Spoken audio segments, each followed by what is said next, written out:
नमस्कार, मी शोभा जाधव. आज आपण तोंडी लावण्यापैकीच एक प्रकार आहे. चटणीचा एक प्रकार आहे, तर तो आपण बनवणार आहे. पण वेगळी अशी चटणी. रेग्युलर आपण ज्या चटण्या बनवतो तशी नाही आहे ही. तर ही आपण आज जवसाची चटणी बनवणार आहोत. तर साहित्य दाखवते तुम्हाला.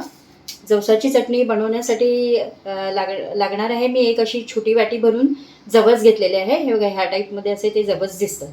असे शाईन असते त्याला आणि अतिशय आरोग्ययुक्त असतात. म्हणजे आपल्या शरीराला हृदयाचं आरोग्य चांगलं ठेवण्यासाठी जवसाची खूप मदत होते. आणि कोणाचं पोट साफ होत नसेल तर त्यामुळे हे जवसाची चटणी वगैरे जवस खाल्ले तर त्याचा फायदा आपल्या शरीराला होतो. तर त्याच्यासाठी आता मी ही वेगळी अशी चटणी दाखवणार आहे. तर एक वाटी भरून मी जवस घेतलेले आहेत. स्वच्छ निवडून घेतलेले आहेत. 1 ते 1.5 चमचा मसाल्याच्या डब्यातला चमचा आहे आमचा. हा चमचा आहे. हा 1.5 चमचा जिरं घेतलेला आहे. 3 ते 4 फांद्या कढीपत्ता थोडासा सुकलेलाच घ्यायचा आहे. तो धुवून स्वच्छ सुकवून घेतलेला आहे मी. सुकवून म्हणजे असं साध्या पाणी फक्त त्याचं काढायचं आहे, बाकी काही नाही. आणि ताजा कढीपत्ता नाही घ्यायचा. जे पानं थोडी थोडी सुकलेली असतात ना, तशा मी 4 फांद्या घेतलेल्या आहेत. आणि चवीनुसार 8 ते 10 पाकळ्या मला लसणाच्या लागणार आहेत. आता कोणत्याही चटणीमध्ये बघा लसूण हा टाकतातच. म्हणजे लसूण पण आपल्या आरोग्याला खूप फायदेशीर आहे. तर 8 ते 10 पाकळ्या मी लसणाच्या सोलून घेतलेल्या आहेत. त्यासुद्धा मला लागणार आहेत. आणि चवीनुसार मीठ लागेल.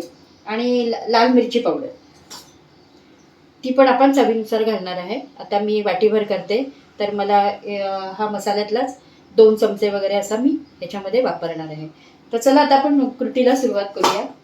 अगदी सोपी रेसिपी आहे. 10-15 मिनिटातच बनते.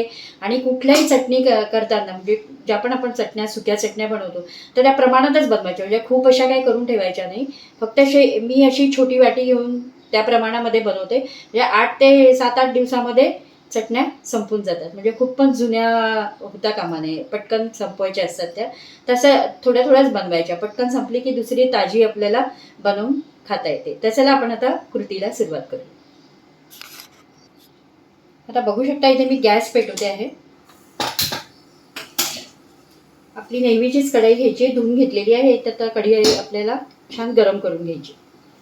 नंतर आपण त्याच्यामध्ये जवस भाजणार आहोत. बघू शकता कढई बऱ्यापैकी गरम झालेली आहे. आता हे जवस आपण त्यात छान भाजून घेणार.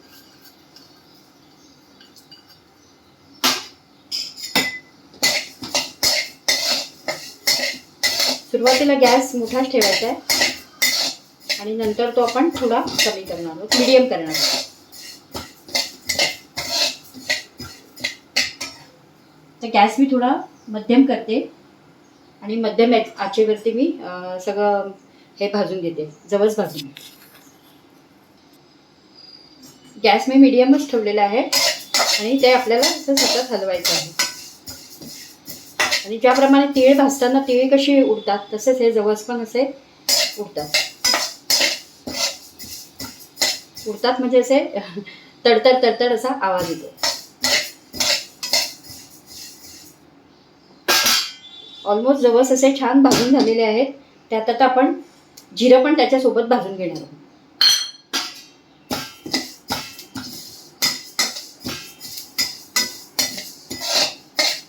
जिरं भाजायला तसा काही वेळ लागत नाही. त्यातच आपण आता मिक्स केलेलं आहे.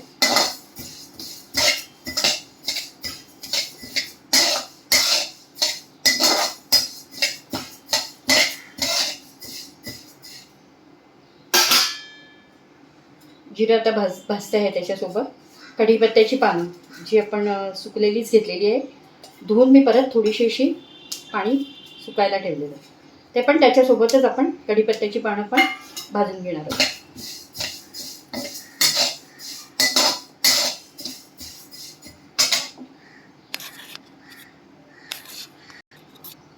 बघू शकता छान तिन्ही मिश्रण आपलं छान भाजून झालेलं आहे.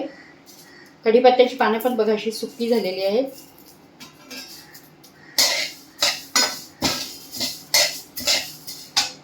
आता आपण गॅस बंद करणार आहोत आणि एका ताटलीमध्ये हे सगळं थंड व्हायला ठेवणार आहोत.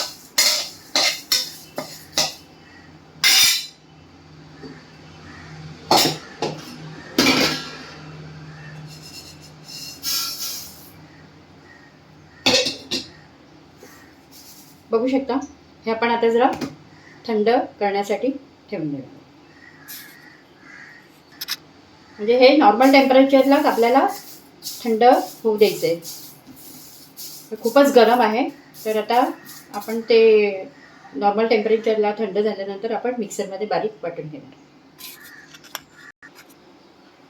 बघू शकता बऱ्यापैकी नॉर्मल टेम्परेचरला आलेलं आहे. कढीपत्ता पण बघा असं छान क्रंची झालेलं आहे. आता आपण हे छोटं मिक्सरचं भांडं घेतलेलं आहे, त्यात मी आता हे सगळं टाकते.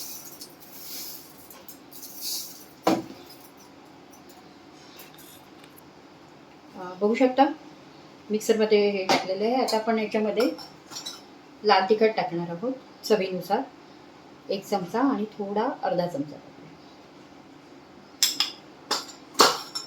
नंतर आपण टाकणार आहोत लसणाच्या पाकळ्या, 8 ते 10 ते 12 लसणाच्या पाकळ्या आहेत.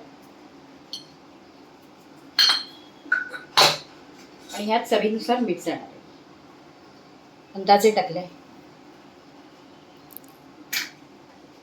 बंद करायचं आहे, असं हलवायचं आहे म्हणजे ते मिक्स होतं.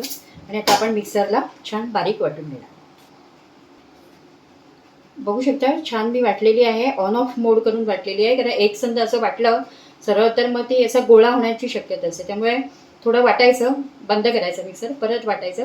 आणि असं करून मी ही छान अशी मोकळी झाली पाहिजे चटणी, तर गोळा नाही झाला पाहिजे. तर इथे माझी चटणी वाटून तयार आहे.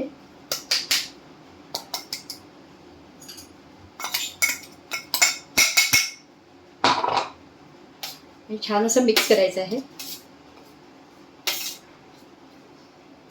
आणि छान हे आपल्याला तोंडी लावण्यासाठी किंवा तुम्ही भाकरीसोबत चपातीसोबत खायची आहे. आणि खाताना नेहमी चटणी वाढून घेतली की त्याच्यावरती कच्चं तेल टाकायचं आहे. तर असं मी प्रत्येक चटणीला सांगते, ज्या सुक्या चटण्या आहेत त्या, कच्चं तेल हे आरोग्याला आपलं खूप चांगलं असतं. आणि एरवी आपण भाजीला वगैरे फोडणीला घालतो, तर ह्याच्या निमित्ताने, चटणीच्या निमित्ताने कच्चं तेल खाल्लंसुद्धा जातं. तर नक्की करून बघा जवसाची चटणी. आणि व्हिडिओ आवडल्यास लाईक करा, शेअर करा आणि सबस्क्राईब करा. धन्यवाद.